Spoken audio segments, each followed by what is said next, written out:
That first one, or maybe even go inside out again a bit harder. So I want to try and slide one in there fast.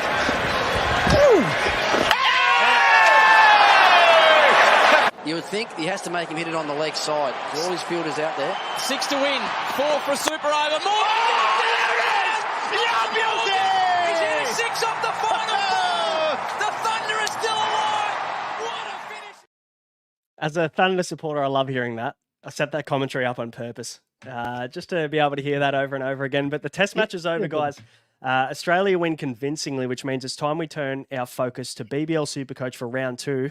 Mick, what's on tonight, mate? What are we going through? We're not just tipping the cap to the GOAT, Gary, for getting his 500th wicket, but on tonight's show, we'll look into each matchup, the most traded in and out, talk through our trades, our captains, and a fair bit more. Braino, let's get to it.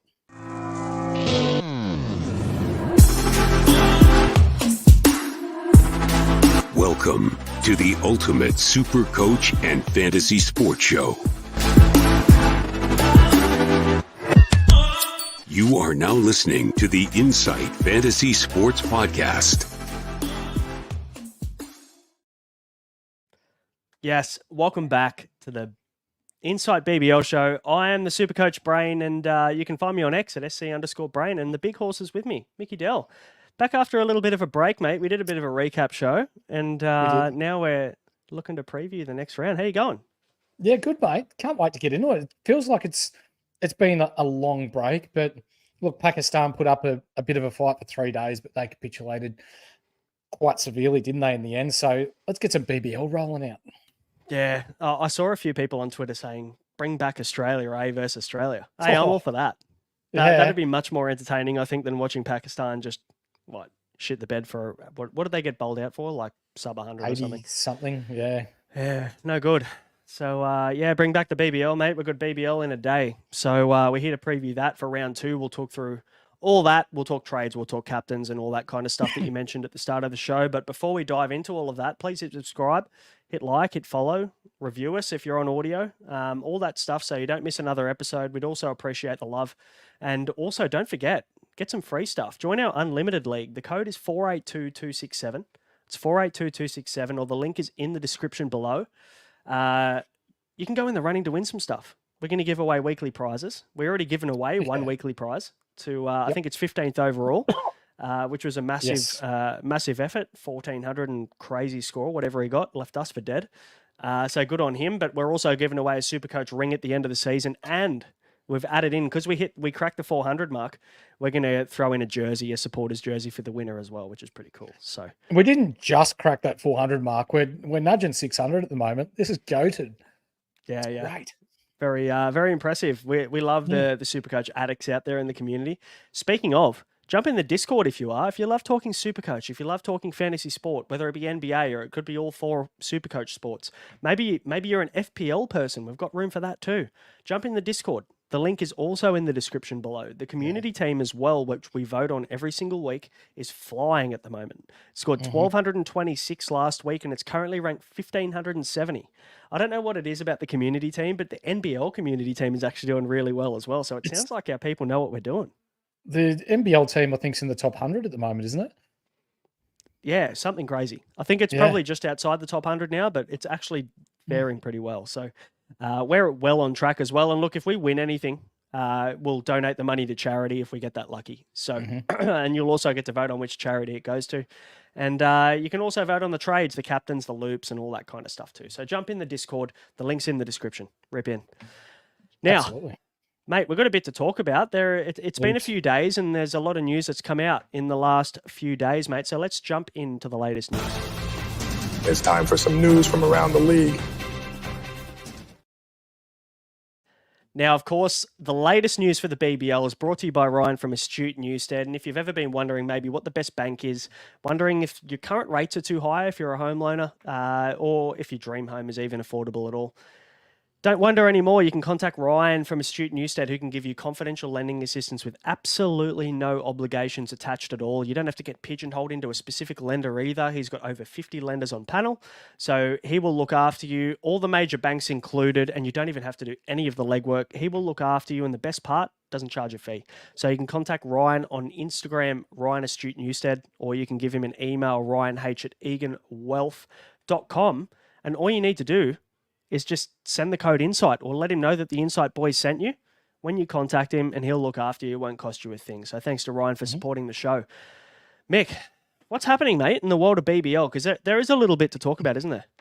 There is. So let's get started with Renshaw and Brown. So Renshaw with a hammy and Brown with a foot continue their rehab from their injuries and have received positive news in the last couple of days. Their fitness likely affecting the likes of Billings and Wood. That's yet to be seen as to which way that's going to go. How do you see that playing out? Do you expect if Renshaw and Brown are fit to come straight back in? I'm questionable about Brown. Renshaw, of course. Renshaw comes straight back in. That's not a question. I would say he comes straight back in to bat in the top 4. I'm not quite sure exactly whether he opens a bat. He could easily replace Brown, funnily enough. If Brown Brown was fit, dog shit last week. Yeah, I don't know whether he works his way back into this team.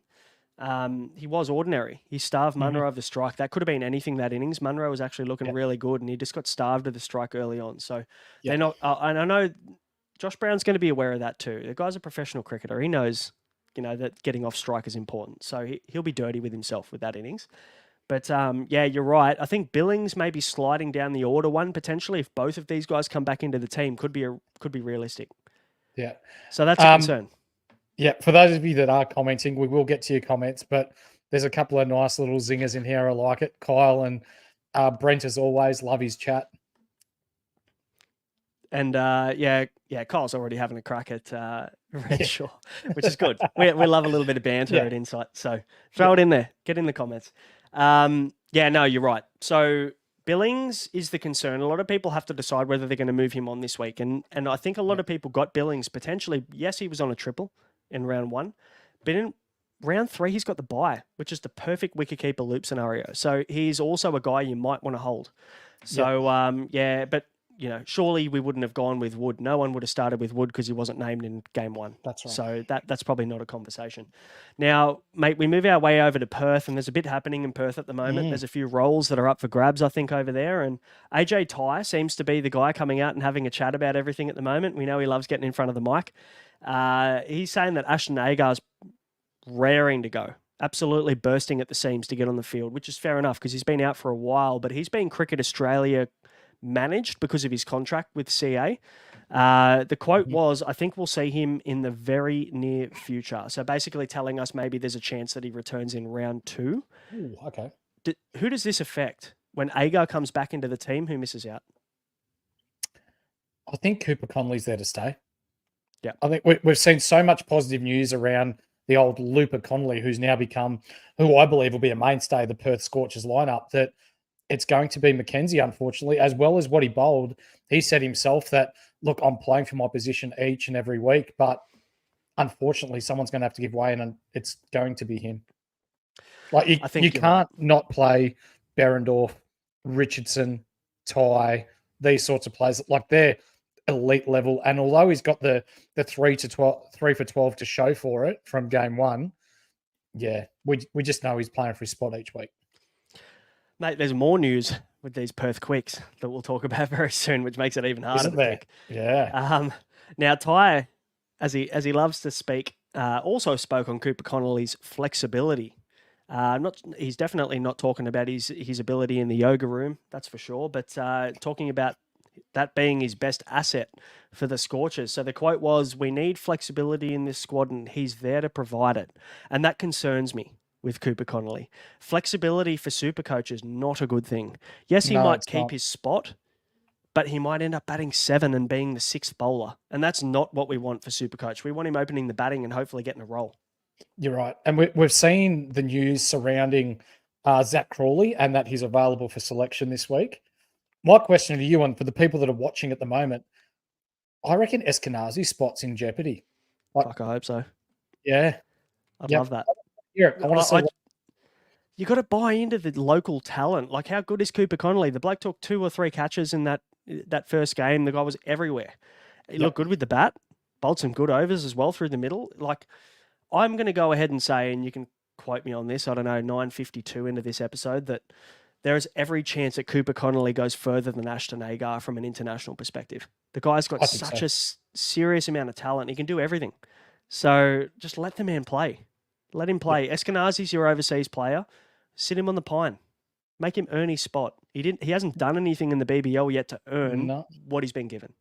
No. So, spot on. and Kyle in the chat has said that Eskenazi looked terrible, and we agree. That's where we're going with it. He didn't look good in the first knock, and yeah, it'll be very interesting to see how they approach this selection-wise. But let's hope Cooper Connolly holds his spot.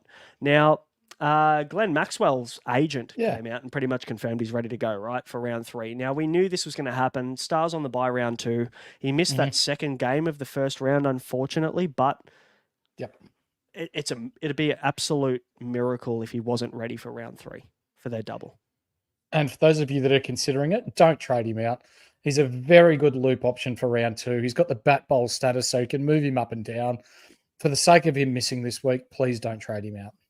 Yep, agreed. And if you know how to use the loophole, we can explain it again. If people want us to explain it again, we'll talk through it at the back end. But yeah, the loop is invaluable, I think, especially this week. A lot of us got Stars players in knowing that they had the double by a double. So you want to use them in round 2. That's exactly why you got them in. So I think it's a smart play to keep Maxi. You can probably just hold him for the season, but definitely use him this week. Now, Hamish McKenzie, you mentioned earlier, probably maybe loses his spot if Agar's fit. Now, he was mentioned that he's a bit unsure of his role in BBL 13, which makes complete sense. The poor bloke just went and got man of the match for Perth in their game there, in their very convincing win, where he got, what did he get, 3 for 12, 2 for 12, 3 for 12 or something like that. Yeah, he bowled well. He's wrong. He looked awesome. A heap too. Yeah. And he spins them both ways, and wrist spinners are pretty hard to come by these days. So I think, like even if he managed to hold his spot, maybe Cooper Connolly doesn't bowl bat 7. Awful roll. So if you've got Ashton Agar and Hamish McKenzie playing in the same team, I actually don't mind that. I don't mind it at all.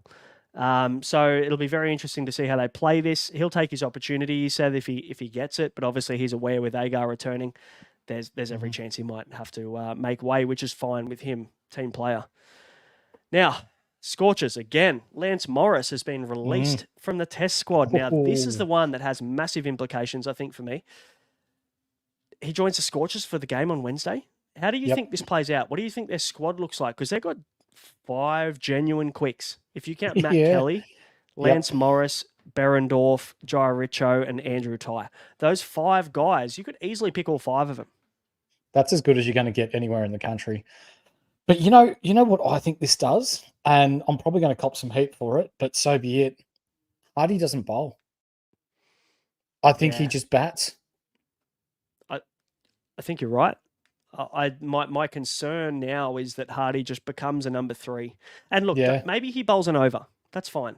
But I'm not picking Hardy because he gets an over every now and again. I'm picking Hardy because he has a good role that is like 2 or 3 overs a game as a minimum. Spot on. So I think my concern now is that when you've got Connolly, McKenzie, Agar as your spinners, and then you've got 5 frontline quicks that you can rotate through whenever you want. How good are Perth in that situation? You can just let guys have a rest every now and again, and you can still throw out guys that can bowl 145 plus every single game. Now, yeah, I agree. Hardy's in some trouble. Yep. But in saying that, though, he was I believe it was the 3rd top scorer last year as a bat only. So it's not all doom and gloom for Hardy. But given that he, I believe, won't be bowling as much with Morris around, it will affect his scoring ability. And with 2 buys coming up as well and only singles, it may affect his scoring. Yeah, you're getting 2 singles and 2 buys. You're getting 2 games in 4 rounds from Hardy now. So he is probably a prime candidate as a trade out right now. Maybe I'll be able to convince you to hold him for 1 more week based on the stats that I have. But I think if you're looking for someone around that higher price, if you're trying to get a bit of a leapfrog to Matt Short, or maybe you're looking to get a Will Sutherland, he probably is the one to go, unfortunately. Now, but for anybody who wants to know, and Honeyball and Ben Summerford from Honeyball do a fantastic job covering all of the local news as well. So for anybody who's interested in what's happening from a local perspective for their local clubs in grade cricket, it actually is pretty relevant to whether these guys are going to get picked or not. Jake Fraser McGurk got 69 off 24 balls for Richmond on the weekend. Assam Amir got 2 for 17 off 4 overs playing for Fitzroy. We've got Sam Harper, who copped a lot of flack last week for his 5 Supercoach points and 2 knocks, 51 off 24 on the weekend for Melbourne.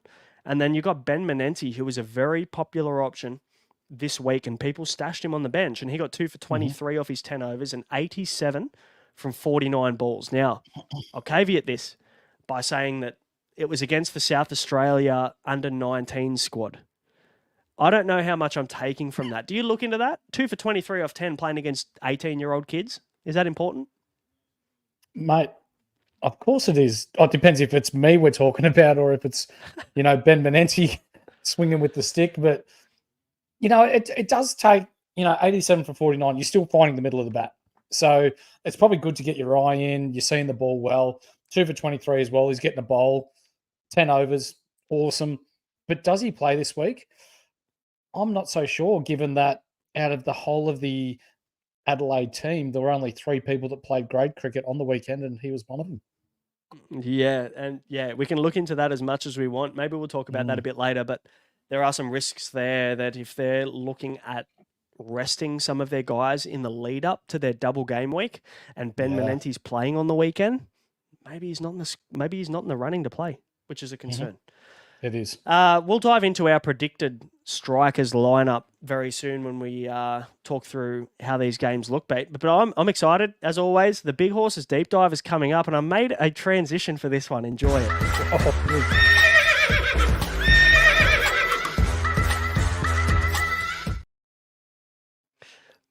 Rip in. Enjoy yourself. All right. Let's talk James Bazley, ladies and gentlemen. The first 8 games in BBL 12, he had 3 scores of 80 plus, only 2 scores of sub 10 points. He averaged 57.8, but get this right, in his last 7 games, he only had 1 score of 50 plus, 2 sub 10 point scores, only an average of 26.1. I know it was injury affected on the back end of the year, but do you see this being an issue now that we've got Agar coming through? They've got Payne there now. They've got Overton, these sorts of bowlers. Do you think it's going to be a big deal for him? Yeah, I do. I don't care about Agar and Payne. I don't think they affect Bazley at all, but I do think that Overton does. Now, this very similar role in terms of a guy that'll bat 6-7 or 5-7, you could say, depending on how their lineup looks. And then you've got a guy that could potentially bowl 1 to 3 overs. And that's basically where they both fit into that category. Now, Bazley had a big role for the Heat last year because he was kind of their only, him and Nisa were their 2 all-rounders. So can we see him fit into this strikers lineup as one of 2 to 3 all-rounders in this squad? Maybe. But yeah, you're right. There is risk. And I've been getting colder and colder on James Bazley as the week has gone. So, I'll talk you through my trades at the end of the show, but yeah, I'm concerned. I'm a little bit worried now, and these stats even back that up. Like, obviously, he had a shithouse finish to BBL 12, didn't he? Wasn't any good at all. So if you're looking at that, it's not pretty. One of the guys that's dropped in the comments here, William Hill. I went down to watch him in some local grade cricket on the weekend, playing ones at Manjarang. Scored a very brisk 1 off 9 balls and was caught at deep mid on. So, Wilbur, you need to do better, brother. But anyway, back into the BBL. Matt Short, he's still only in 32% of teams, Brano. He's on the double, so we get 2 cracks at the cherry with him, right? Potentially the best BBL player we have here in our league. Can you in any world see him not making his way into your side, given that he averages 87 in the past 2 seasons at Adelaide Oval? 87, okay. Well, he was already in my team anyway, but now he can just stay there for. I'm not even going to think twice about that. That's nice. We know that Adelaide Oval, short square boundaries, right? That's the appeal, isn't it? He actually scores really well square. Yep. And I'll just throw out these scores just for, shits and gigs. 142, 103, 117, 127, 119, 173, 142. This is Matt Short at Adelaide Oval. do not anti-pod this man, please. If you want to get adventurous, slap the C on him straight away. I personally will be putting the VC and putting the C on a looper, but this man has the potential to go really large game one. Yeah, look, he's the second most expensive player in the game for a reason. For anybody who played BBL Supercoach last year, they'd know that you don't need to question whether Matt Short's a buy or not. I think also that maybe there is some logic, or maybe people are starting to try to outthink the room, considering maybe they had a bad round one. Maybe people struggled a little bit in round one, or got thrown with the Renegades match abandon, or whatever it be, and maybe you're behind the 8 ball a little bit. Mind you, I'm behind the 8 ball too, but I think you just need to trust the initial research that you've done, and trust that these guys like Matt Short, who have amazing roles, let me tell you this, if Ben Menenti is named, okay, start to think about whether he's going to bowl. Matt Short might not bowl, then they've got 3 spinners in the squad. Who knows? Or maybe he only gets 1 over. But if Ben Menenti does not get picked and they roll with Matt Short and Darcy Short as the 2 spinners, this guy is a must. He should be 100% owned.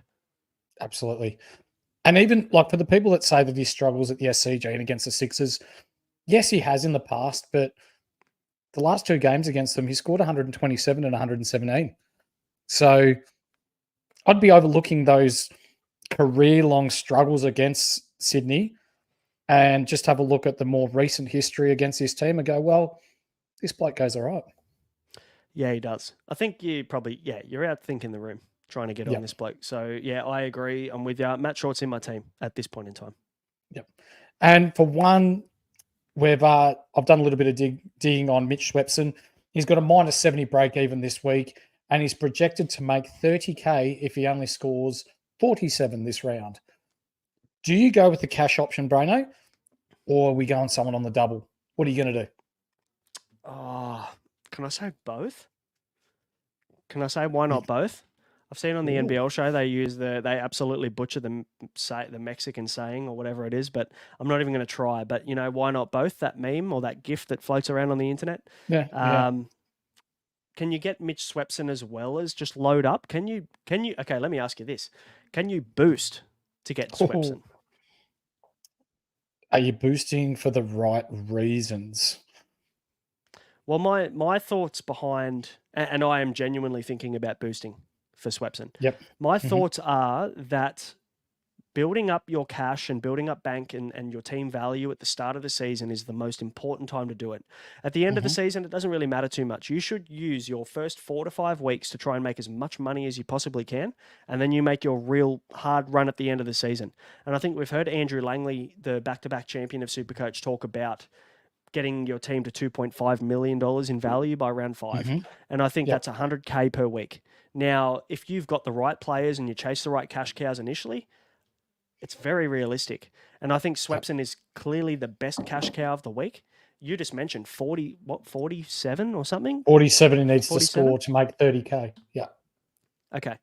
So 47 is a wicket and a good economy rate. It's 2 wickets and no economy rate. We've got to count dot balls as points as well. So, he could get a wicket and a 15 economy rate. So he could go for less than, 28, whatever that is. And a couple of dots and he's sorted. And that's made him, what did you say, 30K. So for me, I think that's boost worthy. I think getting the best cash cow of the weekend with a good roll, it's clear that they like him over there at the Heat. I think it's a good move. I think that's boost worthy. I'll tell you what isn't boost worthy, getting in Darcy Short. And that was a question that we've got for later, but I'll cover it now because getting in a batsman only that could easily fail twice is not worth a boost. No. So, and also at his price as well, it just depends on what it creates for you long term. But I'd be looking at the role of a player, and I'm always going to prefer bowlers and all-rounders over batsmen only at this point. Sure. Mate, we should dive into the game preview, shouldn't we? It's about that time. We'll start talking about these matchups, eh? Yeah, sure.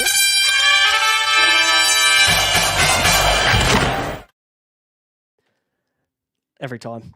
Richie You're right in the feels. Yep. Guys, the game preview brought to you by the Standard Squeeze. If you've ever smashed a bottle of spirits, I guarantee everyone's done it. You've been out fishing, you've been out camping, you've been out doing something outdoorsy, and you've dropped the bottle of spirits on the ground. It's gone everywhere.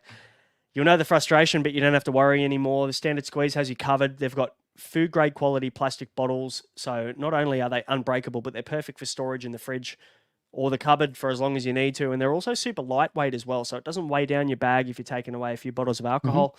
It also comes in multiple sizes, pours the perfect 30ml shot so you can drink responsibly and conveniently at the same time. So you can head over to standardsqueeze.com, use the code INSIGHT15, get yourself 15% off all of their stuff. They're quality, good friends of ours, and we thank them for their support. Now, Mick, do you want to take us into Tuesday's first game, mate? 7:15 we kick off. Strikers versus Adelaide. Strikers versus Thunder, I should say. At Adelaide Oval's the big appeal for me. Yeah, it is. So there's plenty to talk about regarding the Strikers and how they're going to line up, considering that we've seen nothing of them so far. So it's a great big unknown at the moment. Wes Agar quoted big raps on David Payne as their death bowler. Make of that what you will, but he has firmly been inserted into the horses for courses. He has been quoted as saying, I think picking up David Payne is a massive plus for us. He's got a lot of experience with death bowling and he swings that new ball around a lot. He's also talked up Jamie Overton's ability to hit a big bowl and bowl a good heavy ball. I can tell you what, Overton is a massive boy, isn't he? And he does hit a long, big ball. So what are you thinking? Both? Just one? I've seen people do both, and that's fine. I'm not against going with both. I think they could be both decent options. I mean, I've been cooling on Baisley and probably heating up on Overton a bit, only because of the 40K difference. You can do a lot with 40K, especially this week when we're chasing cash and we're looking to maximise the amount of money we have in the bank. So I think Overton, with the way that they're talking him and David Payne up, I don't hate it at all. I like both of them. David Payne's probably my preference. I just think he's more locked into a specific role than Jamie Overton. I think that his role could be, as a risk, maybe a bit of a tall Paul Walter role for the Brisbane Heat. And that concerns me, considering there could be games where he doesn't get a bat. Maybe Adelaide do well at the top of the order and he bats 7 or 6 or 5 or whatever, and he doesn't get a knock. So that's a concern. He does bowl quick, but you've also got guys like Henry Thornton, you've got Wes Agar, you've got David Payne. If they pick Ben Menenti, they've got Darcy Short, they've got Matt Short. They're 6 bowlers already ahead of him probably. So yeah, there's a bit of concern there around his role, but I do like Jamie Overton as a player. So if you're looking at him just as the player, I think he's not a bad shout. Now I've got a couple more for you. Okay. The question becomes, which spinner gets the nod here? Or do they not use a specialist spinner at all and rely on the shorts to get them through? So is it Menenti, Boyce? Do they roll with Darcy and Matt Short? What do you reckon? Mate, your guess is as good as mine, really. I don't know. We've seen nothing. So we encourage people to get in the Discord, because as soon as teams are released, we'll have everything in there and we'll be talking about which way we'll be going about it. But for now, there's just so much of an unknown, isn't there? Yeah, Jason Gillespie hasn't given anything away either. He's like, we don't know how we're going to replace Rashid Khan. I'm not sure, blah, blah, blah. He's been real vague about it. Like, we've got 2 really good spinners in Menenti and Cameron Boyce. So, we'll find out the best fit for us. And he's been super vague about what they're going to do. So I think the beauty of this is that the Strikers play first, so we can wait till the last minute. We can wait till 6:30 when the toss is done and the teams are announced. And then we can make our decision from there. For anybody who went early on Menenti, I'll pray for you that he is picked. I think he will be. Duncan, that's a good one. Duncan D's nuts has mentioned that he thinks Menenti gets a run. Props to the name. That's a good one. And the profile pick, that's not bad either. Yeah, that's pretty good. I think Menenti gets a run as well. I think he does. If they pick a specialist spinner, I think he gets the roll over Boyce. There is very much risk that they just roll with Matt Short. We saw what Matt Short did last year. He was quality as one of their only spinners. I don't have a problem with Matt Short being their frontline spinner. He does a fantastic job. He bowled in the power play at the start of the year. He opened the bowling. He bowled the first over of the innings. He did. So there's nothing wrong with his ability to bowl a good ball. So, yeah, they could realistically do that. Fair up or shore up their batting a little bit as well. Let's quickly kind of move on from the Thunder very quickly before we talk about our predicted team for the Adelaide Strikers. Yeah. The only guy here that we should be getting is Tanvir Sangha. Am I right? Got him. Yeah, fucking oath. Well, yeah. Yep, now, I'm with Kyle here. I'm not boosting this week, so I'm just using my 3 trades. But Tanvir Sanger, is one of those guys that's making his way into my side. Yeah.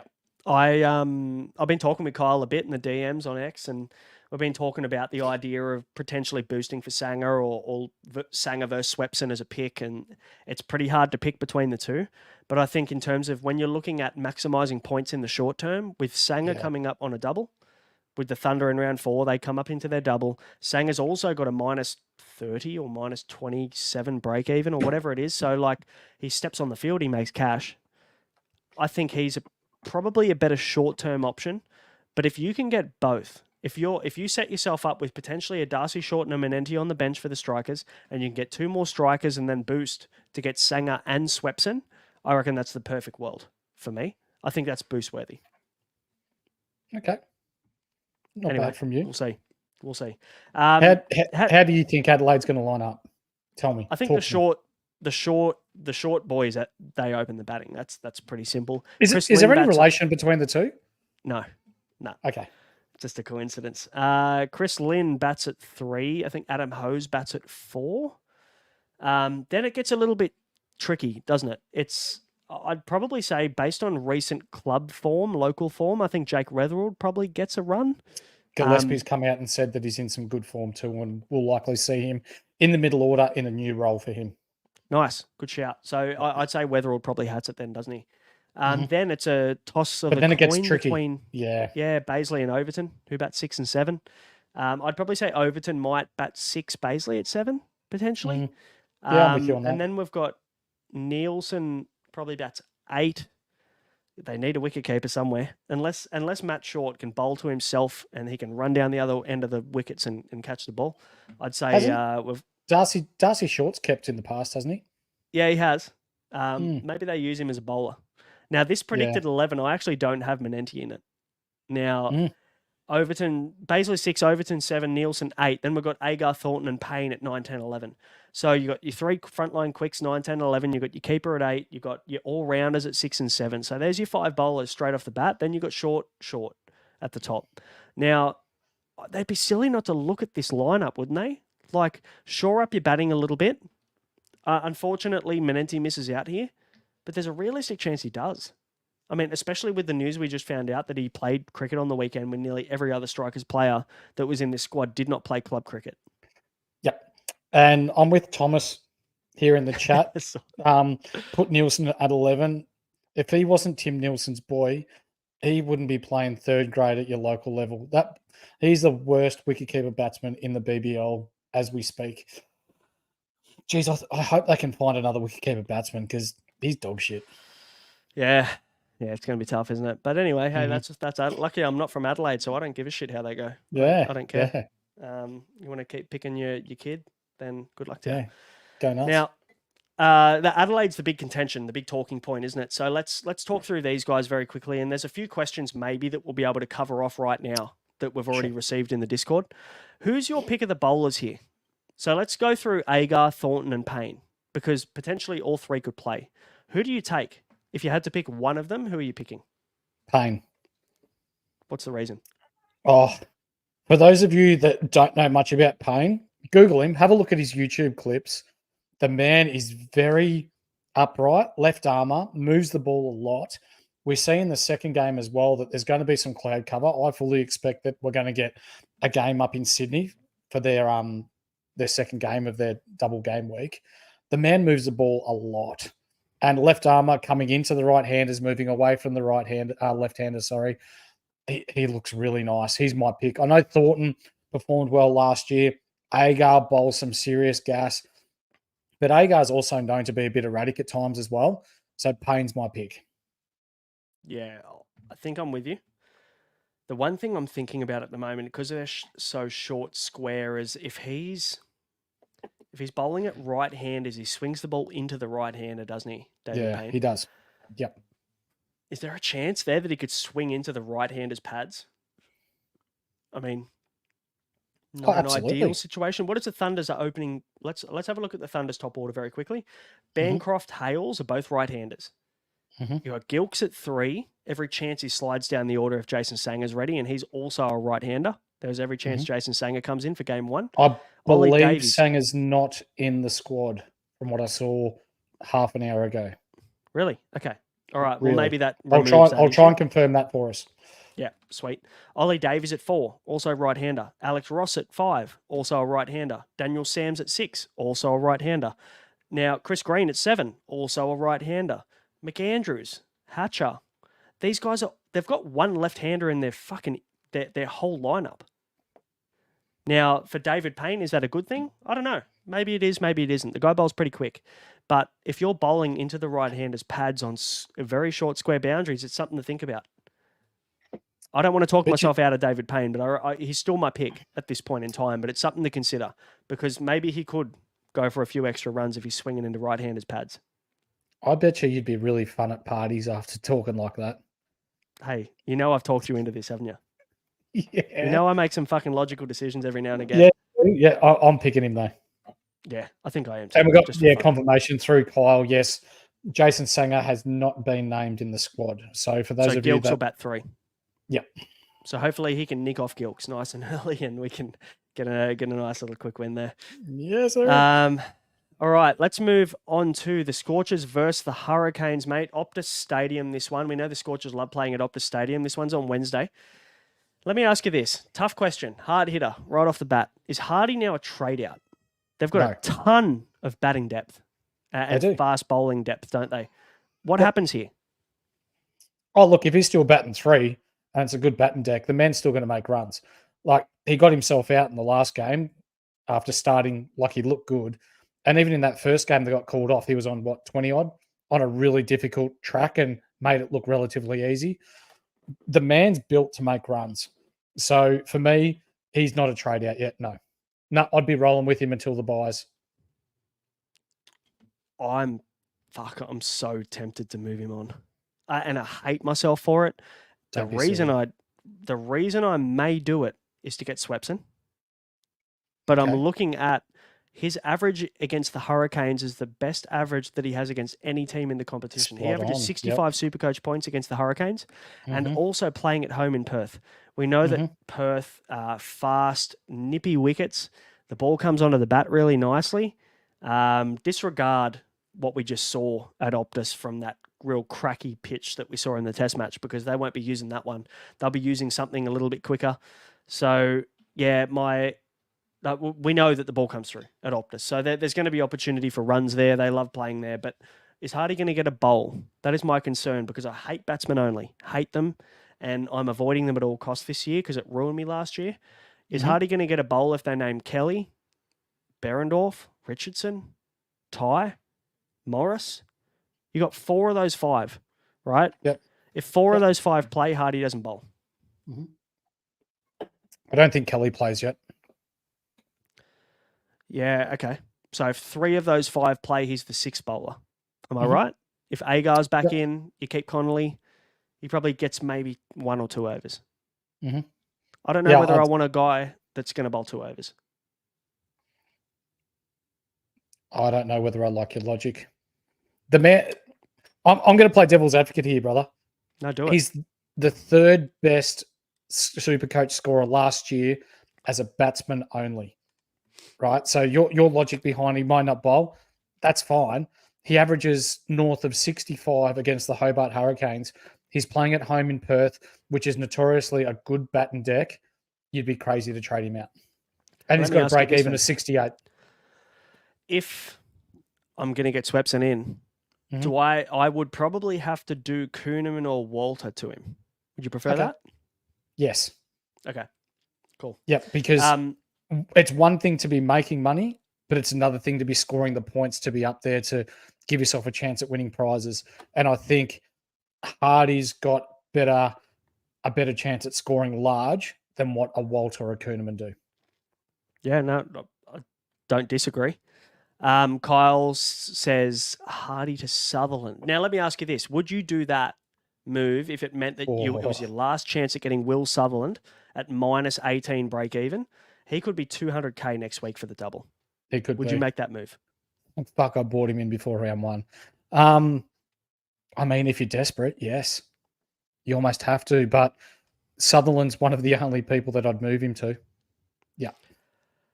Yeah, that's probably good advice. If you need to get Will Sutherland, maybe it's an option. Anybody else, you probably need to look elsewhere. Fair call. Yeah, I understand, like we said before, that Swepson has got that low break even. And yeah, it's not too bad to be making money. But if you're going to fall yourself short 40, 50 points for the round, like, is that going to put you too far back in your league to be able to make that ground up? Or it's a very delicate, are you going for the win, or are you trying to make as much cash to potentially buy in the best squad you can in 3 or 4 rounds' time? You've really just got to nut it out for yourself. This I like. And we'll talk about it a little bit later. Munro to Sutherland might be my preference, personally. I've done Munro to Matt Short. So, yes. I like it. We'll talk about why we're moving Munro on a little bit later. It's a little bit of spice to it. Let's quickly talk Scorchers, Hurricanes. Mate, Crawley, Agar, and Morris potentially could all come into this squad, which means that 3 guys jump out. Now, for me, I really hope it's Eskenazi, but it realistically could be Connolly. Has to be. Hobson definitely drops out. Has to. He's definitely not in their best 11 when they're fit. And Hamish McKenzie, as sad as it is, I would love for him to stay, and I'd love for him to play as a fellow wrist spinner, but I think McKenzie makes way for Agar. So I'd probably say that maybe Eskenazi, Hobson, and McKenzie drop out. Maybe that's the super coach in me that wants Connolly to stay, but it's one of Connolly and Eskenazi that have to go. I know they're saying they're taking a conservative approach with Agar and that he may come in, but after last week, I think he may even sit out another week and McKenzie go again. So I think you might only say Morris and Crawley come in. Yeah, maybe. And if that's the case, then the risk, not the risk, sorry, but McKenzie stays. Yeah. So it doesn't alleviate the risk on Connolly. I've seen a lot of people actually getting Connolly in this week. I don't know whether I would do that. No. But Hamish McKenzie could be a nice little cash cow, like a 2-week cash cow. Yeah. So you've brought it up previously, mate, that Agar's contracted by Cricket Australia, so they're going to want to be conservative with him. It's a long summer. There's 6 tests, even though we know he's not going to be playing test matches. But there's ODIs, there's T20s, there's a lot of cricket going on in the next 6 months. They're not going to rush him into a T20 here. And especially with McKenzie bowling the way he had, I'd be more inclined to think that they're going to take that conservative approach. Let McKenzie have another crack at it. He's gone 3 for 12 and man of the match honours. Yeah, fair enough. Mate, Hurricanes draw doesn't really get much better for a while. So there's only a couple of guys we're talking about. Probably one guy we're talking about, and it's Ben McDermott. He got 21 last week, but he actually looked okay. Hit a nice 6 off the legs. He's the perfect kind of wicketkeeper bench loop option. If you have Whiteman or Harper. If you don't have either of those guys, I wouldn't bother getting McDermott right now. No.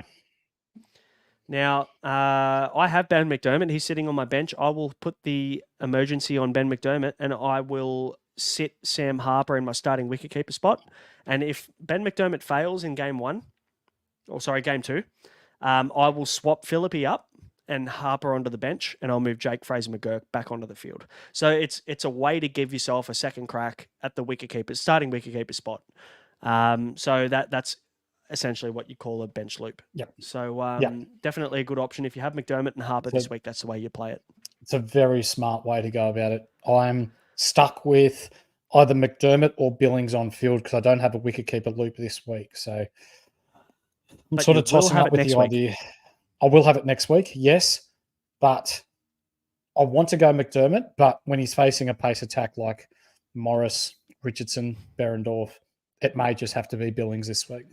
Keeping in mind, Ben McDermott loves the pace on the ball. Hates it when the pace is taken off the ball. We saw that last week. The Thunder did that incredibly well. So, yeah, for me, I don't know. Maybe McDermott against the Scorchers is at Optus Stadium is actually a nice matchup. Yeah. Maybe you talk me into that. Yeah. The only Hurricane I actually like is Corey Anderson, believe it or not. He's got a negative break even. The guy fucking was awesome last week. He's batting 6, bowling 4 overs. Tell me what is there not to like about him? Nothing. I actually like our brothers across the ditch. Mm-hmm. I wish he was bat bowl. Maybe he will be round 4. Hopefully. So the word is the dual position changes will be made round 4. So that could be an option. I would say it's an absolute no-brainer that Corey Anderson gets bat bowl duel. So if you can wait until round 4, it's an option for sure. Yep, for sure. Let's move on to the next game, mate. Thursday, 7:15, we've got Renegades versus the Heat at Marvel. Why didn't they play at Marvel last week? Fuck, that would have helped us. Put the roof up, bit. sorted, Yeah. ready to go. Then again, fuck, knowing how things went last week, they would have got water through the roof or some shit, and it would have gone under the covers somehow. Sean Marsh is coming back into this side. Now, I guess the question mark now becomes, does this hurt Jake Fraser-McGurk? Where does Marsh bat? Does he play? Who drops out? There's a lot to consider. I'd say John O'Wells probably drops out of this squad. Yep. Personally, I was going to say that. Jake Fraser-McGurk likely, if Sean Marsh is going to bat 3 or 4, Fraser-McGurk goes down to 6 or 7. And for me, I don't love that. So I don't know. The guy's been scoring really well lately, and even in club cricket on the weekend, what did he get? He's 60 odd off fuck all balls as well. I think he stays at 3. Like Marsh goes to 3 or 4, and he just bats wherever Marsh doesn't, and then Finch drops down. Finch doesn't look that great. No, he's awful. And they've talked about the fact that Finch might be rotated throughout the year as well. So maybe Finch sits out. Who knows? But also, Sean Marsh could realistically bat 5-4-5. Madison could drop down to 6 maybe, and they keep Fraser-McGurk at 3. That's what I'd do. That's my preference. I would rather keep Fraser-McGurk based on what he did last week. Keep the bloke in the fucking team. Let the guy just hit bombs. He's 100%. in good form. And Justin Pascoe, as much as I don't like your name, I'm with you. And this is me. Yes. Don't write weird comments in the NBL show. Promise. Now, with this one, which Heat are you selling? Munro. Munro's gone. And I've kept Nessa. About that. Talk me through your thinking there, because he's got a minus 28 break even. Like, why are we selling Munro with a massive negative break even for? Because I'm carrying too many Brisbane players, and looking back through it, I'm like, well, I'm getting some Adelaide players in. He's a batsman only, so he limits what I can do with loopholes for next week. I've carried Nessa, so he's a bat bowl. I'm holding on to Kuhneman for this week, and I'm holding on to Billings just purely because I do not want to boost. So, unfortunately, even though he's got a minus 27, you've brought it up in previous podcasts that one good rock and he's gone. You're a bowler, you've got 24 goes at cracking a wicket or getting a dot ball or, working your way towards an economy bonus. It's really just do or die with each ball that a batsman only faces. So just weighing up the pros and the cons. Unfortunately, as much as I like Munro, because I believe that he is the informed batter in the comp, it's just one rock. That's the risk. Burnt me so much. I had Usman, I had Labuschagne, I had so many batsmen only last year, and they just failed me every single time. But then I didn't get the guy like Steve Smith who got 200s in a row that probably won Andrew Langley Supercoach by getting him in. So, the batsman only can win or lose you the competition. So, I'm with you on that. I'm trading at Munro as well for that reason. So you hit the nail on the head. Let me ask you this. We've talked about Swepson. We've talked about his negative 70 break even. Is he a buy still because they've got a single into a buy? You're getting one game out of the next 2 out of him. Do you still get him? Are there conditions to be able to get Swepson? I have to wait and see. I'm not bringing him in, even though he's got such a low break even. Yeah. I'm playing I want as many points as I can. And really, I am going to bring him in to then trade him out. So then if I bought Swepson in, and then I've got Nessa, and then I'm not going sideways because Kuhneman's still got a really low break even. And then I've got Billings, and then I've got Matt Short, and then I've got Darcy Short. My plan is to boost next week. So then I can get maximum value for my team next week. So no, I won't be bringing him in. But for those of you that are in a position that you can potentially bring him in, make some money, and then trade him out without having to risk too many zeros next week, by all means, go nuts. Yeah, I think your team next week is more important as a question as to whether you get Swepson this week or not. How many Heat players do you have? How many Strikers players do you have?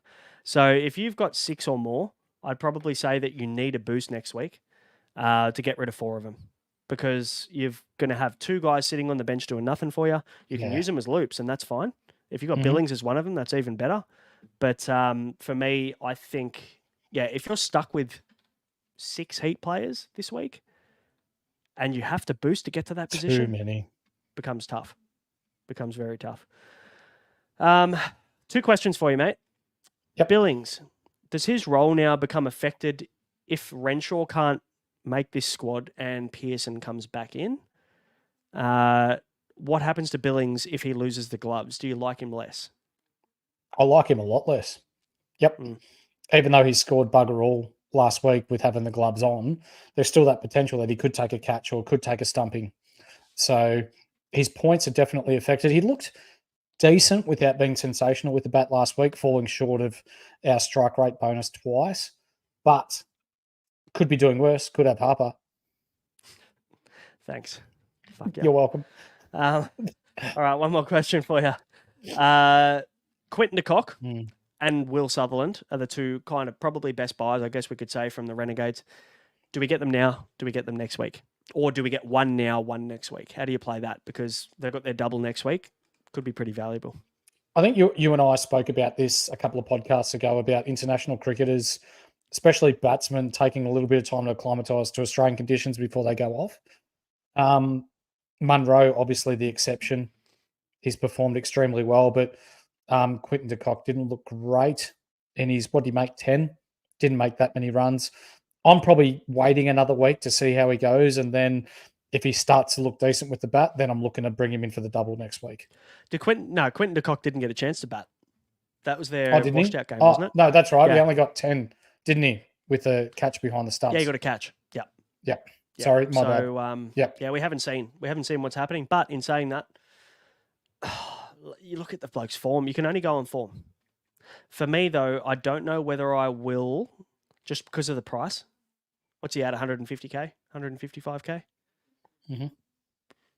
Yeah, I don't know. Ask me next week. I'm not going early. Yeah, I'm probably going just Will a Sutherland little early, bit too much. Quinton de Kock next week. All right, let's move on. Last game, mate. Friday, 7:15. We've got the Sixers and the Strikers at the SCG. Any game at the SCG, I look a little bit closer at the Sixers. They play so much better there than they do away. Their schedule with no doubles and no buys, though, handicaps them a little bit, doesn't it? Because the buy is still valuable for a lot of players in Supercoach this year because you can use them as loops. They don't have any of those, and they don't have any doubles for the rest for the season. So you got Sean Abbott, Philippi, and Curran are probably the 3 main guys that we're looking at, or maybe 3 main guys that people started with. Who do you trade out? Who do you hold? Is probably the more relevant question for these 3. Probably going to cop some hate for it, but I'm trading out Abbott. Honestly, that's my answer. Philippi is my kind of backup wicket keeper as a way. Like if my loop fails and McDermott fails, Philippi is my go-to there as a second crack. So that's probably my option. Unless I have a Joe Clark or someone like that, I can slide them up. But I think Philippi is the option at 50% owned. Most people have him. I agree. I think Abbott's value as well. He's coming off a 30. Yes, his role's nice. Don't get me wrong. And I called him a must-have in the preseason. I still don't necessarily say that he isn't. His role's nice. But I love Curran's role even more. I think if you ask me to pick Curran or Abbott, I'd say Curran stays, Abbott goes. Yep. Well, we saw the way Curran bowled last week. He was sensational. Yeah, fuck yeah, good. Game 2, he was great. I mean, even game 1, people look at game 1 and go, oh, he got 20-odd points. But he got none for 22 or 4 overs. Like, he was fucking good. He was just unlucky. And he played a fucking stinking shot as well. He played all round Zampa's fucking slider that just went straight through the gate. So, I mean, Curran's got the ability with the bat and the ball and a nice role. So I'm keeping Curran and I'd be selling Abbott if I had both. We don't know anything about the Strikers' likely second game lineup because we haven't seen the first game. I think that's going to determine how they go in the second game. Or it could be rotation based on how many quicks they line up in game 1. So we'll be able to reassess. We'll chuck it in the Discord based on our thoughts on what the game 1 lineup looks like as to what we think is going to happen in game 2 and who we should pick and who we think is going to be the best option to play both games. Let me ask you this. Who do you think out of let's ignore the batsmen, but let's talk bowlers and all-rounders. Who's the most likely players to play both games this round as a striker? Agar and Payne as bowlers. Yep. Thornton maybe, but I reckon Thornton Payne gets and rotated personally. I'm my definite two. Payne and Agar. Yeah. I think so as well. I mean, you've got Agar coming out talking about Payne in the media, first of all, saying that he's going to get the new ball overs and he's also going to get the death. That they love the experience that he brings to the team at the death overs. So I do like that. We've seen him. He's a known commodity in the BBL. He played for the Scorchers last year and did a cracking job for them in 4 games. Didn't he? So, and Wes Agar is the lead paceman for Adelaide and for South Australia in domestic cricket. So I think those two guys are locked in. And I think if you want 2 solid options, I think both of them are really good shouts. Let me ask you this and make it hard for you. Sorry. Yep, go for it. Now, if you had to pick one, who are you picking? You're trading in Payne, but is that based on price or is that based on best option? Yeah, best option for me. Yeah, cool. Consistency wise, and I want to bring up something here that Kai Broom's put in the chat. Weather is fine. 1 mil of rain, 20% chance of rain. Keeps flipping. Look, as far as we can see, it's not going to rain. If it does, then you can blame God. But cloudy, left armour.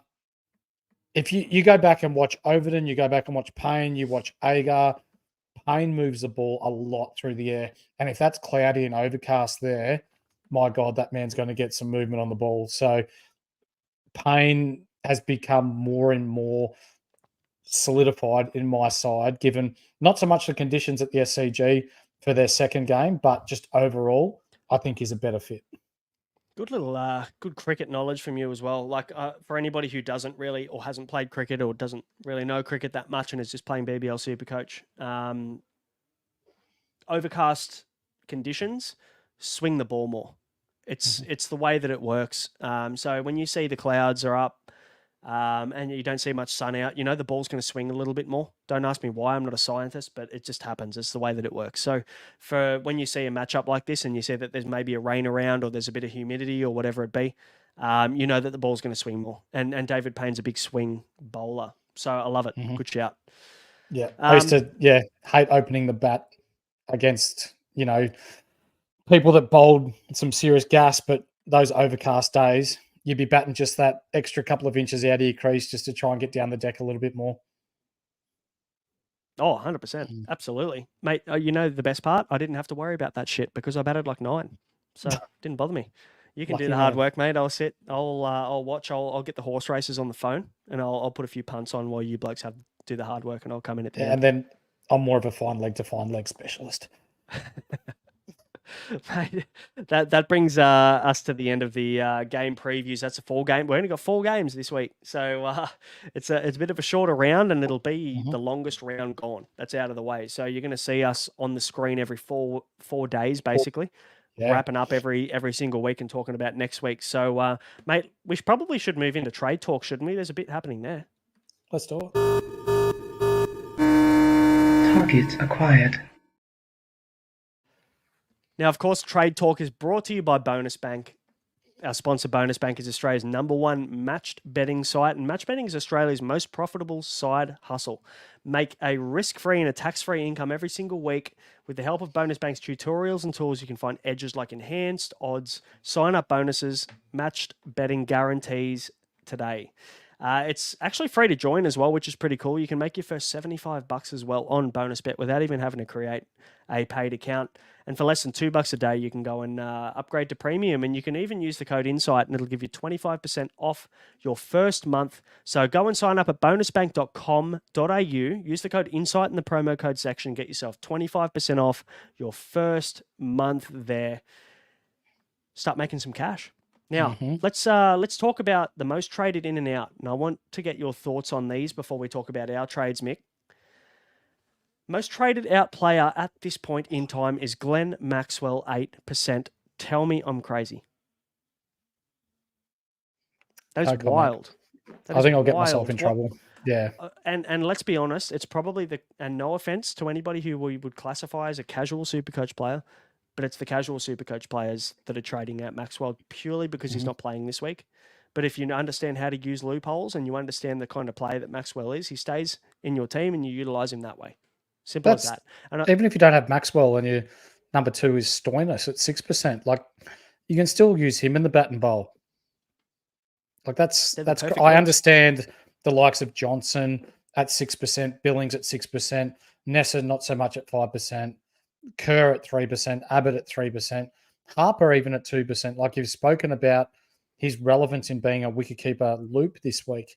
So for those that are looking to trade out stars players, yeah, they're playing like dog shit, but this is your perfect week to have 2 bites of the cherry. If one person doesn't perform, leave them on the field, so to speak, and then you can get someone else's score. For sure. I agree. So Maxwell, Stoinis and Harper can be really valuable to you this week. And that goes for any player on the bye when we're talking about loopholes. What about Spencer Johnson? 6%. He's the 3rd most traded out player this week. What are your thoughts on him? Are you a little bit worried now from what you saw in round 1? Absolutely. Yep. Didn't bowl that well. No, he didn't. He didn't. Everyone thinks quick means good, and it doesn't. No. So quick just means you disappear quicker. Yeah. It does. It does. Billings at 6%. I don't know whether I agree with him being the 4th most traded out player. I think you can hold on to him for one more week unless you're in the ultimate luxury position where he's literally the only player or one of the only players losing cash for you. Otherwise, I'd want to hold him for round 3's wicketkeeper loop for their buy personally. For sure. Michael Neser, 5%. I kind of understand because of his price point. He's at 170, 180K. So he's your natural stepping stone to one of those higher guys. So I kind of get the move. But if you have an option to keep him, maybe it might be worth keeping him this week. Yep. Agreed? Spot on. Yep. I kind of had a little bit of a giggle at this one as I was writing it. Mitch Marsh, 4%. He's the 6th most traded out player. Didn't he play well in the test? Man of the match. Oh, he was so good and gave his medal away. What a man. Is that, though, actually, let's just move off BBL for a minute. Is that a home ground man of the match if you've ever seen it? Yes. But how's he, in the past 18 months, he's gone from Australia's most hated test cricketer to Australia's most loved. Yep. Yeah, I don't know whether I should bite my tongue on this or not. Yes, no, I agree. Yeah. I agree. Trade him out. Trade him out of BBL Supercoach. He will not play. Yeah. There you go. He will not. No. Kerr, 3% owned. No, you shouldn't have started with him to start with. But anyway, that's fine. Abbott, 3%. We spoke about Abbott as well. If you're choosing between Abbott or Curran, it's probably Abbott that goes, sorry. We talked about Harper and Ashton Agar, 2%. I mean, just hold the bloke. If you fucking started with him, just hold him. There's a good chance he might play this week. And if he doesn't, move him on to another scorcher at that point in time, potentially. Yep. Most traded in, mate. Matt Short, no brainer. 10%, should be 50%. The guy is only 32% owned, I think you said.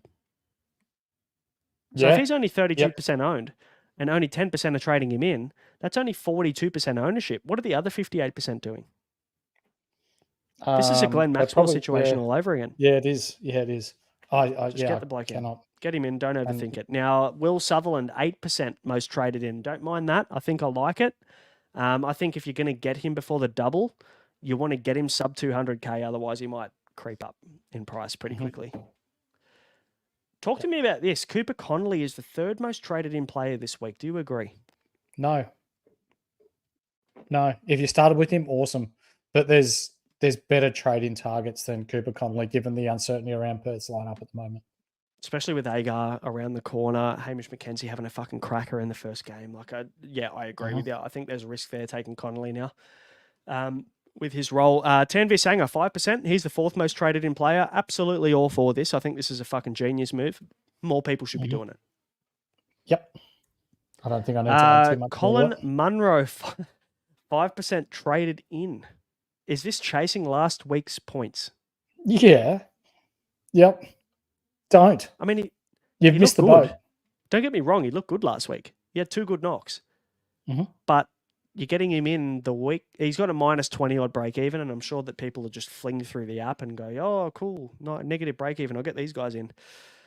But it's not a good move. I don't think it's a good move. If anything, I'm trading the bloke out this week, which is I'm just looking through the Supercoach app at the moment. Sorry to cut you off, mate. Go for it. Matt Short has been traded out of 1.2% of teams as well. Oh, yeah, that makes sense. Cool. Oh, well, 1.2% of teams I don't have to compete with at the end of the year. So no, that's right. We can move on from that. Hopefully they're in our league. That'd be good. Uh, I mean, hopefully they're not, because they'd probably be listening to this podcast. Mitch Swepson, 5% most traded in. Agree with that. I think minus 70 break even. Big cash maker this week. I think he's probably a good shout before their buy, especially if you don't have too many Heat players or you're moving a Heat player to him, like a Kuhneman or something like that.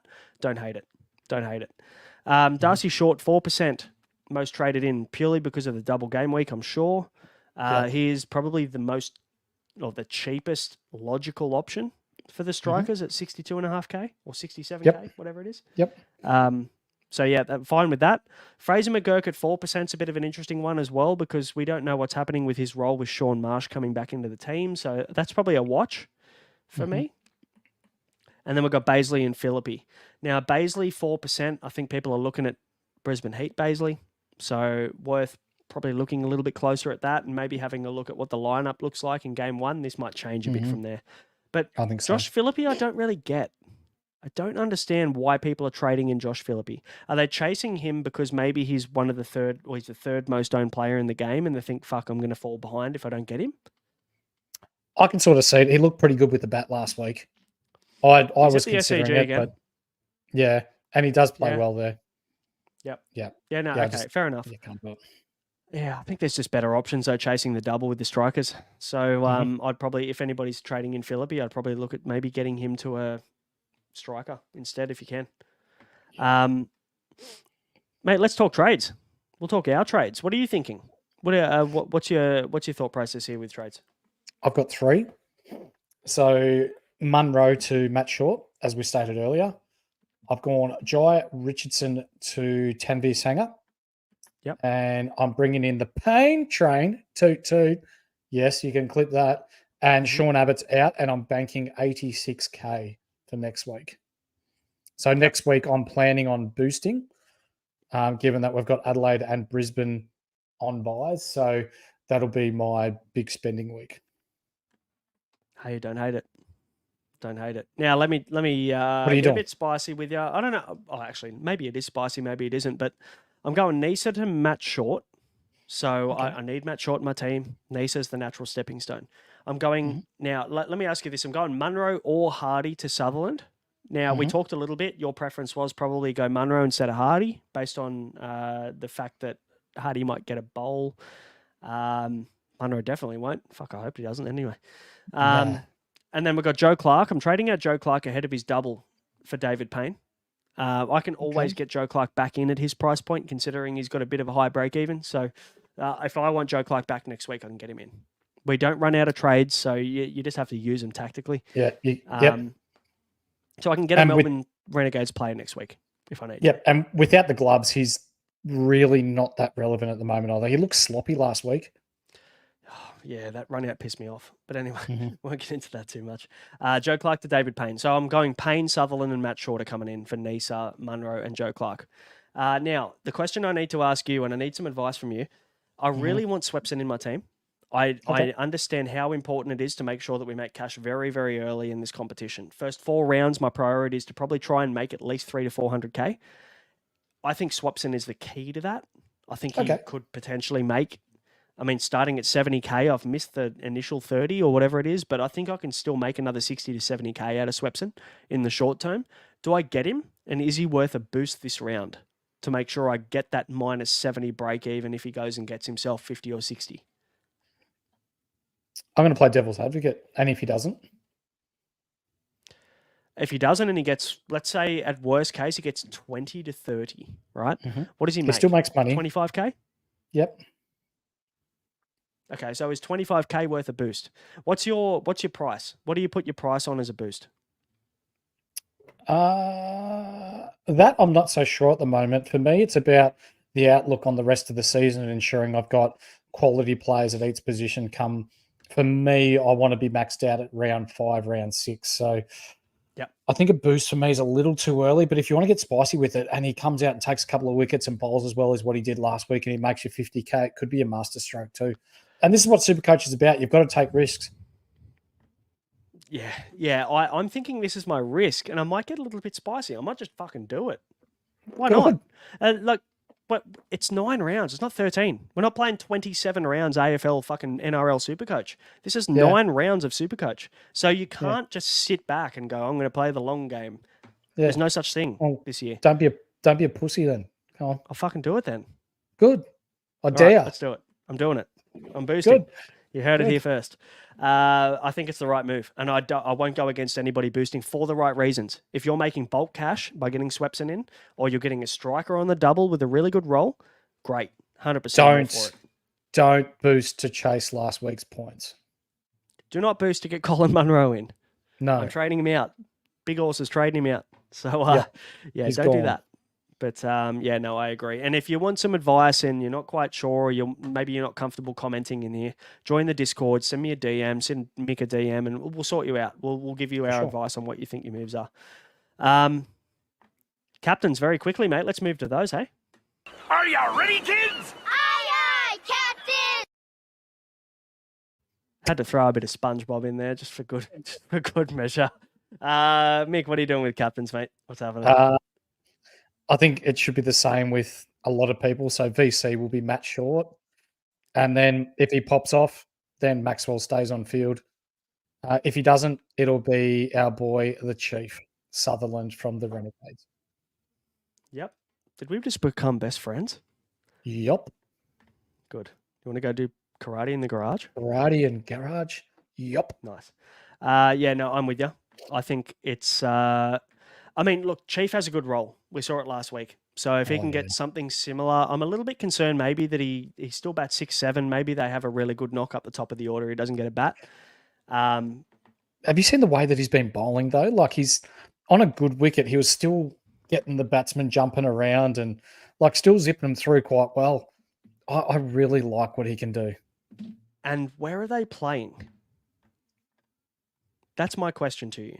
They're playing at Marvel, and Marvel have very short, straight boundaries.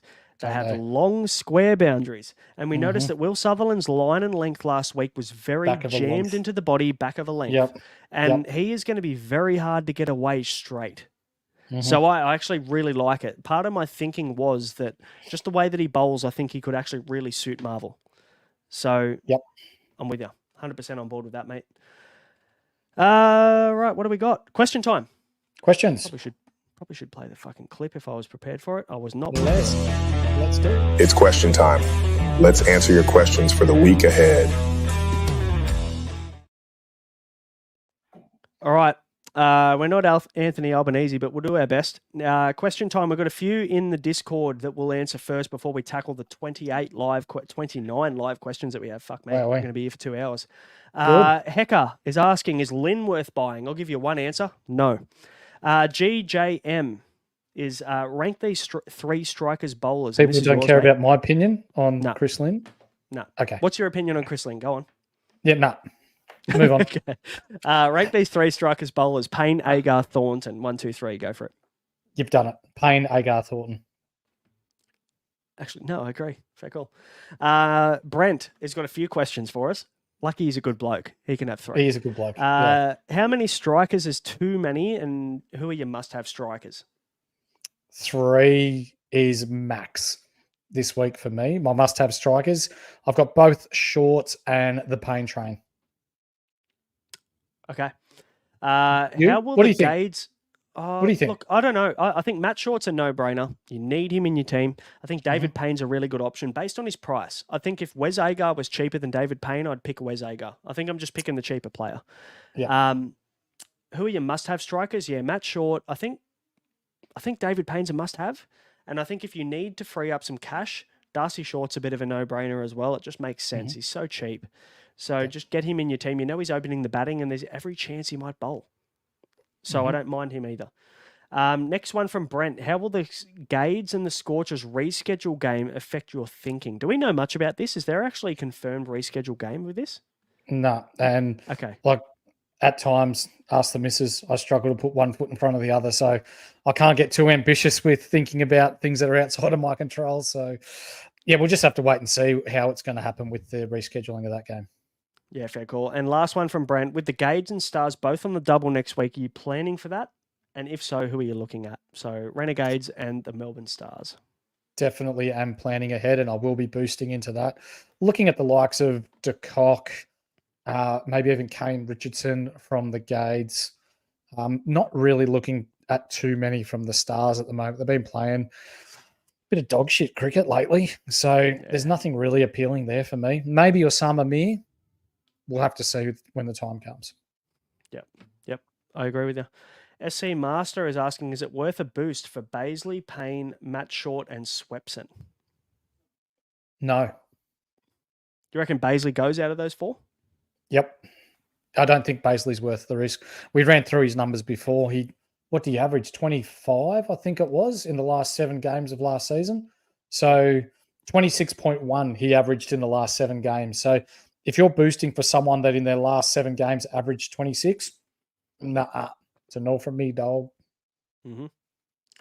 Toby wants to know, will you guys be putting a VC or a C on Matt Short? Yep. Mm-hmm. Yep. Moving on. Toby also wants to know, how does Morris being released to play BBL affect Hardy's bowling role? We kind of covered that, didn't we, already? Yeah, we did. I think maybe it hurts him a little bit. I'd probably even tempt to move on Hardy, depending on who you're trading in for and who in your current team. It's very hard to know based on just player versus player. You've got to kind of know what your team actually looks like. So it's hard for us to give you proper advice. So if you genuinely, Toby, want a proper answer, maybe just send us your team, mate, and we'll look through it. And last question on the Discord, mate. Cameron wants to know which strikers could get the death overs. Could Wes Agar get 1 or 2 each game? My answer is yes. Wes Agar's locked in for death overs with David Payne, personally. Yep. It's probably out of those 2, isn't it? I'd say maybe Henry Thornton's a shout, but he is the first person to lose his spot, I would say, out of those 3. Yep. I think, though, David Payne and Wes Agar are the 2 guys that are locked into roles, and I think Thornton is the guy, unfortunately, that misses out if they didn't want to go with those 3 frontline quicks. Mm-hmm. Now, let's dive into these starred questions. Got some bangers in here. Liam Tamnan wants to know, trade out Curran or Hardy? Bit of a tricky one.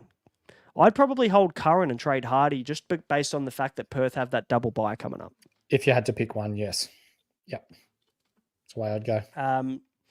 Thomas is all over it anyway. So don't worry about it. Didn't even need to answer that one. I'm not quite sure. I think Liam's asking, is Overton expected to bowl maybe? I think, is he expected to bowl? He'll bowl. I think he might only get maybe 2 overs. 2? Yeah. Yeah. Yep. Mark Lawless wants to know, bringing Wes Agar as a bit of a pod, your thoughts? Love it. Don't mind it, but there's better. David Payne? Cheaper. He's what, 4% owned at the moment? Yep. He's a nice little pod too. I think David Payne's a better pod than Wes Agar personally. But yeah, with you. Every time I see his name. Duncan wants to know, have a look at the head. Yeah, it's rotten, isn't it? What do you lads think of the new slinger, Zaman Khan? I actually like him. A bit of Malinga about him. There's a lot of Malinga. Yep, big fan. Might be a shout in round 4. Yeah, he leaves in round 5, from memory. Actually, no, he leaves halfway through this Thunder double, which is even worse. Oh, that's round 4, Pakistan isn't it? only give them 4 games. Yeah, so he's pissing off halfway through Thunder double, which is even worse. So yeah, no, don't bother. Unfortunately, Duncan. Global, if you don't have any strikers, which players are most likely to play the double? And do we boost to get a cash cow that we missed? So let me answer the second part of this question. You answer the first. I don't think if you missed a player, I don't think it's too early to boost. Especially the right player, like a Swepson, like a Will Sutherland, like a guy that's going to get you cash and points. Mm-hmm. Are you boosting for a player that doesn't have a really low break even, or really didn't perform, or doesn't have a great role? We're going to look at role. So for me, Will Sutherland and Mitch Swepson, Mitch Swepson, they're the 2 guys I'd boost for. I don't know, and Tanvi Sanger. Those are the 3 guys that I would boost for. I wouldn't boost for anybody else personally. Yep. I'm a bit more stricter, I guess, on boosting this week than what you are. So if I'm boosting, it's, to get maybe Payne in, but yeah, not a big fan of it this week for me. Yeah, fair enough. Global also, I'm looking at getting rid of Munro. No, we're all for it, man. We've spoken about it throughout the show. I reckon moving on, batsman only, could get a good rock like Mick said. throughout the show. Yep. So could easily get 4 points next week. Nayfern. No, it's a good one. Yep. Different way of spelling it. Is Majib a must trade, or can you hold him for round 3? Talk to us about Afghanistan's international schedule, Mick. Yeah, he takes off soon, doesn't he? It's could be as early as next round. Next round. So halfway through their double. I think you need to. I think to preserve cash, he bowled ordinary last week. So I think he's a prime trade out. And look, if you've got Majib and you need to boost, I wouldn't be adverse to saying Majib to Swepson. That's actually elite. That's one of the best trades you can make. If you're stuck with Majib, just bail out to Swepson, make some coin. Yep. We talked about which strikers and bowlers are going to be most likely to bowl the maximum over, so we can move on from that one. So has the reschedule got no chance? Liam was asking. We haven't heard anything. There's been no news. If there was going to be a rescheduled game by now, we'd know about it. So I'd say maybe there's not really going to be a game rescheduled. It's just going to be tough luck at this rate. But just keep an eye out. Expect the worst. Yep. What happens? Global wants to know what happens if Menenti and Boyce both get named. Do we skip them both, or do we grab one? Let me tell you right now, Global. I'll put my nuts on the line here. And if Menenti and Boyce both get named, actually, I don't know what I'll do. Maybe someone in the chat can let me know what I should do. Dare me something, because there is no way in the world that Menenti and Boyce both get picked in the same team. Not a fucking chance. Not with their bowling lineup. No way. No. Not with so many quicks on the roster. Overton 7 to 8 overs? No. Personally, I don't think so, Liam. Over 3 games? Yes. Yeah, good shout. We spoke about when Zaman Khan just then was leaving the BBL, so we can move on from that one. So Corey Blackledge wants to know, could you keep Jai Richardson if you can get 3 strikers? You know what? Don't hate that. Maybe. Yeah. Don't hate it. We all pick Jai Richo because he's one of the best players in the game. Supercoach He absolutely is. Yep. It doesn't change after one round just because he had a washout. Like, I think Jai Richo still becomes relevant. He's still good enough on a single game. We saw this last round. He got 72, I think it was, in the single. He's good enough in a single to outscore someone who on a double. So I'm all for keeping Jai Richo. You've just got to consider cash loss. If you're keeping him, his break even is 130 this week. And he could very well knock that off. Kyle, Overton, Baisley, roles are way too volatile. 100%. Agree with both of them. I think there's a risk in taking either of those guys, knowing that maybe one of them doesn't get a bowl each game. They could rotate. Maybe Overton bowls 3 overs in the first game, Baisley bowls 3 in the second, and then they bowl 1 either side. So not ideal. Metalhead Smurf, I'm having a go at Lynn in for Munro as well as Short, Payne, Darcy Short. Everyone else is a risk. Let me tell you who's a risk. Getting a guy who has averaged the best part of about 9 runs per innings in the last 6 months, and that is Chris Lynn. I think I think it's a bad move. Personally, I don't know whether Chris Lynn is in the form that you want to back him in to get a guy out that is on a -20 break even. That's my personal opinion. I think I'd rather hold Munro and look at someone else rather than Lynn. Do you agree? 100%, yes. Bryce, wicketkeeper position literally has me stumped. Ah, good little pun. Nice. Good pun. Surely Philippe isn't go-to. No, I don't think Philippe's a get-in at all at this point in time. No, he's not a must. No. McDermott, keep Billings if you have him. Quentin de Kock. Yep. That's kind of it. Just anyone but Harry Nielsen. Yeah. Yeah, he's good. He's wicketkeeper only. I reckon he's going to lose his batsman duel at round 4. Kyle Lomas, why not Tanveer Sangha with a boost? No, I agree. I think Tanveer Sangha with a boost is fine. I like him. I bought him in. Yep. Bryce, pod player from the Thunder is Zaman Khan. Yeah, no, we talked about the availability issues with him, unfortunately. He leaves halfway through their double in round 4, so I'd probably move off him pretty quickly. Bryce has got another question, though. Thoughts on Harper? I was lucky enough to cop the 5 points. Yeah, me too, mate. Sell or just hold for the double? Hold for the double, my man. I reckon you got him in because he was playing 4 games in the first 3 rounds. You just got to hold faith and just hope for the best. Use him as a loop this week and then use him on the double. Reassess in round 4. You could even, you know what you could do? Just thought of this then. Oh, you wow. could go this Harper, is spicy. you could start with Harper, right, which some people have. You could start with Harper first 3 rounds. He's got double, buy, double. So you use him on the double, use him as a loop, use him on the double. Then you could go to Sam Whiteman, who isn't playing, and you get your 2 free wicketkeeper loops round 4 and 5 for the Scorchers. That's probably that's not a bad move because you can still make cash from that move pending Harper not making or losing mass cash.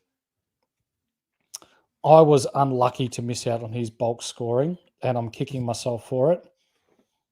And that is all. Fuck you.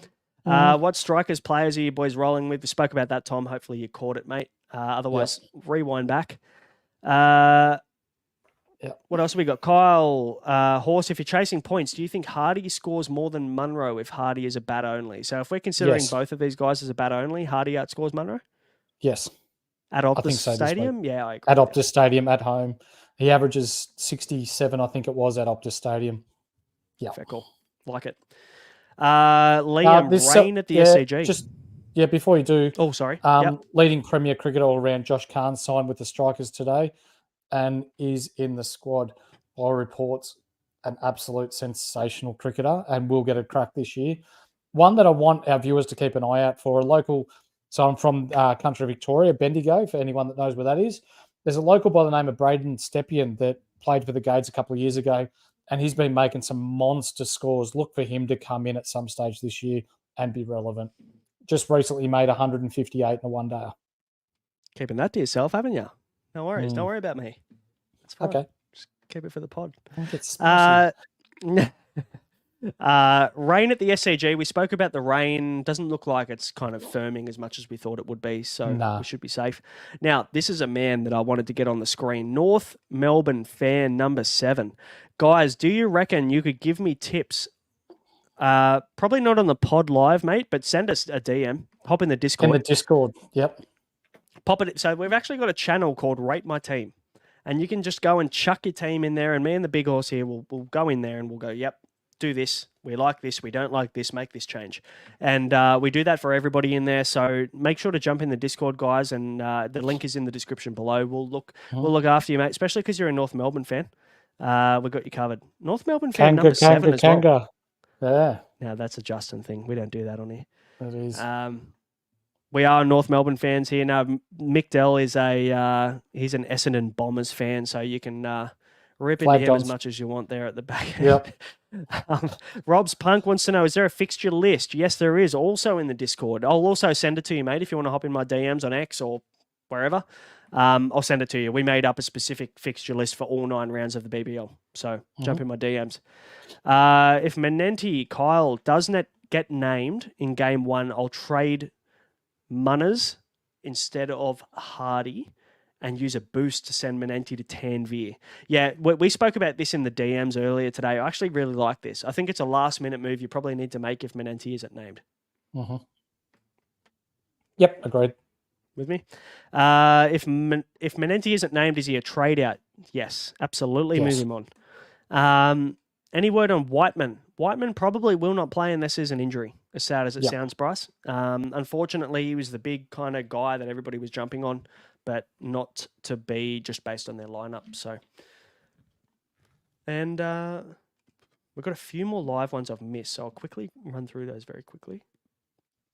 All right. Initial thoughts on Sam's? Kyle's asking. Looks terrible. I'm going to trust Pedigree. I'm going to trust on Pedigree with Daniel Sams. I think he's good enough to come good. I think one bad game in T20 doesn't define a player. I think we've looked at one round. We can't really go and look at one round and go, this guy's awful. I think we've seen on 5, 6, 7 seasons of BBL that this guy's a quality player with one of the best roles in BBL Supercoach. So I think we need to back Daniel Sams in, and I think he will be still, and you can quote me on this, he will be the most traded player in round 4. I think he still will be. So I don't know whether you need to go early, though, based on the fact he's going to leak some cash now. Duncan wants to know, keep Curran or Nisa? Both. I'd probably keep Curran. Why get rid of either of them? Yeah, you Just can use depends on Nessa your as a lineup. loop next week. Yeah. I'm moving on Nisa, personally, just because it's one of those high-price guys. It's the only kind of option for me to get to Matt Short. So if you want Matt Short and Will Sutherland, who are 2 guys that are pretty highly priced, maybe you need to move on one of Nice or Curran or whatever. I'd say Nice is the guy. Kai wants to know, do you think we overrate Australian domestic guys when the international guys aren't stars? Overton played for Surrey, so didn't bowl much and bowls 145 Ks, so think Thornton doesn't play. Look, I can answer that one, mate. It's a fine line between, your international pedigree versus players who are professional T20 players around the world. So for your local talent here in Australia, you've got a mixture of superstar players, you've got up-and-comers, and then we've got our international players that broaden our range to the rest of the world to get international viewers viewing what we're doing here in Australia. So, yeah, they might not be the best, but these guys that they're getting in, like Curran and Overton, de Kock's in the upper echelon of international cricketers in the world. So, yeah, we're getting good international cricketers in, but we've had Dre Russ in the past. We've had guys who are just professional T20 cricketers who that's all they do for a living. So if it means broadening us on a world stage, then I'm all for it. Yep. Yeah, I couldn't agree more. Justin Pascoe doesn't know who to captain, and you can see the profile photo there. It's actually our boy Matrix's Facebook photo. So questionable choice, but that's okay. Justin Pascoe just got fired, he stood down as the CEO of the West Tigers or whatever he was. So I feel for him a little bit. Maybe he needs to feel better by looking like Matrix. So I get it. Is Uncle Usman a trade out? Usman Khawaja will not play another game of BBL until probably round 9. So, definitely move the man on. Aiden wants to know, will the Gades and Scorchers game be postponed? We spoke about that already. Probably not at this stage. We haven't heard anything. So, and mate, that brings us to the end of the show. We covered all the questions, mate. There were some fucking awesome questions in there. We appreciate everybody's interaction, getting in the comments, ripping in, and that's why we're here. We'll do our best to always answer every single one of them every single week. So we will try. Mate, anything else? Anything else before we wrap up? What I do rate is just on a social media scale here on YouTube, and if you're listening on all good streamable options that are out there in the big wide world, that is what we have. Jumping our Discord, there's some really good cricket chat, and not just cricket. There's NBL, there's NBA, there's AFL, there's NRL, there's all of that, and it's absolutely free at the moment. So jump in, have your bit to say. You can have your bit to say on our community team, which is heading in the right direction at the moment. But there's some really good cricket chat and some good banter in there as well. Yeah, well said. Well said. Mate, we'll be back Friday, is it? Might have a special guest on Friday as well. Yeah, I reckon we might, yeah. Yeah. So that'll be fun. So stay tuned for that one. Thanks, Skitty, for jumping in the chat. He called us good-looking fellas. So take that. But guys, thanks for jumping on. Hit subscribe and like if you haven't. We appreciate it. If you're listening to us on audio, we'll, of course, hit follow, leave us a review, do all that good stuff. But until then, guys, we will see you on Friday for the round 3 preview and the round 2 wrap-up. Until then, you've been listening to the Insight BBL show, and we'll catch you next time. Catch you later. See ya.